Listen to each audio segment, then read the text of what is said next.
चारों तरफ बर्फीली हवाएं चल रही हैं। भगवती, आज जो मैं तुमको ये ज्ञान देने जा रहा हूं, यह ज्ञान गुप्त है।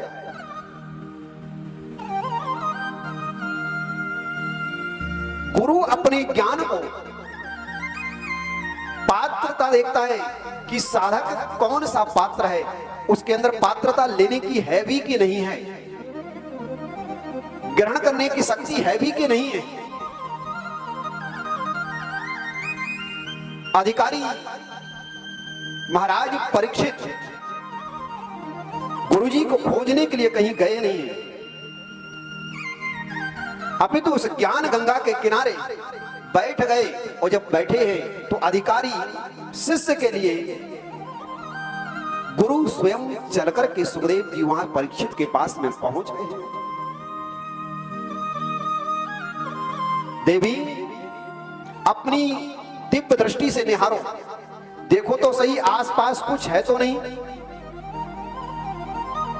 भगवती ने अपनी दिव्य दृष्टि से निहारा तो आसपास कुछ भी नहीं है, बस पास में एक चीज दिखाई देती है जो गोलोक में राधा रानी ने जिस सुख के लिए आज्ञा दी थी कि सुख कृष्णम वद, मृत्युलोक में जाओ और जाकर के भगवत नाम का प्रचार प्रसार करना, वही सुख आज एक टूटे हुए अंडे के स्वरूप में वहां पर पड़ा हुआ है।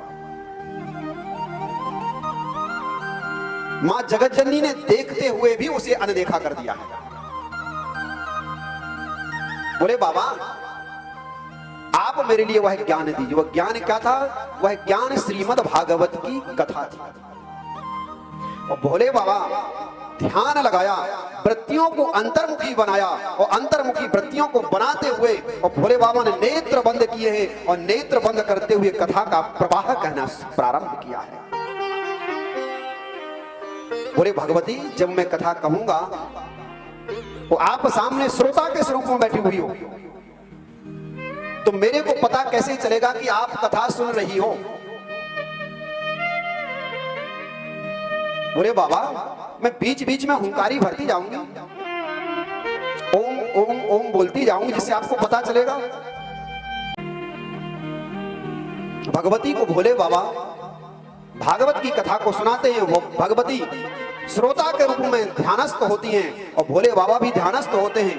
नेत्र बंद करके कथा को सुनाते हैं। किसी ने दर्शन किया होगा पूज्य श्री डोंगरी महाराज जी का, और जिसने दर्शन किया होगा उनको पता होगा कि डोंगरी जी कथा कैसे कहते थे। कभी भी नेत्रों को खोला ही नहीं, नेत्र बंद करके ही कथा का प्रवाह।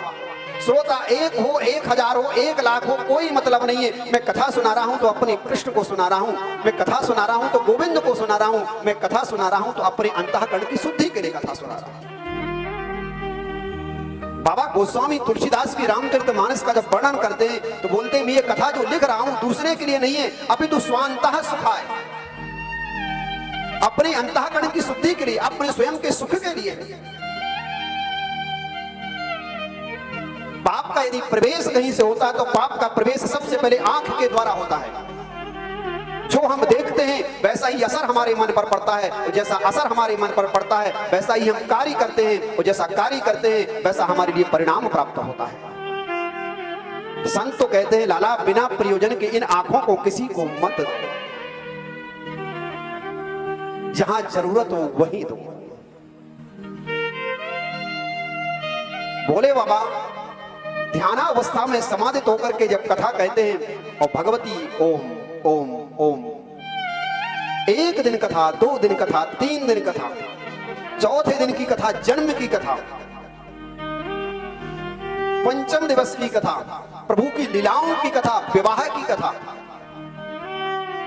6ठ दिवस की कथा जब प्रारंभ हुई है मुक्ति की, तो प्रभु की लीलाओं की कथा सुनते सुनते सुनते सुनते मानो मां जगतजननी भगवती के लिए स्वयं समाधि में समाधिस्थ हो गई। और जब स्वयं समाधि में समाधिस्थ हुई हैं और भोले बाबा कथा का प्रवाह चालू है, इस कथा के प्रवाह से जो सुख का विगलित अंडा वहां पड़ा हुआ था उसमें चेतना आ गई है। और चेतना जब आई है तो नन्हा सा वह सुखदेव का तोते के स्वरूप में बालक है। और जब मुक्ति और आश्रय की कथा आई है 6वें दिन और 7वें दिन की कथा, तो उस समय जो सुख स्वरूप में वह नन्हा सा सुख सावक है। भगवती तो समाधि में समाधिस्थ थी, लेकिन वह सुख सावक हुंकारी भरता है। 7 दिन की कथा पूर्ण हुई है। भोले बाबा ने जयकारा लगवाया है। बोली बाल कृष्ण लाल की जय हो, सच्चिदानंद घन भगवान की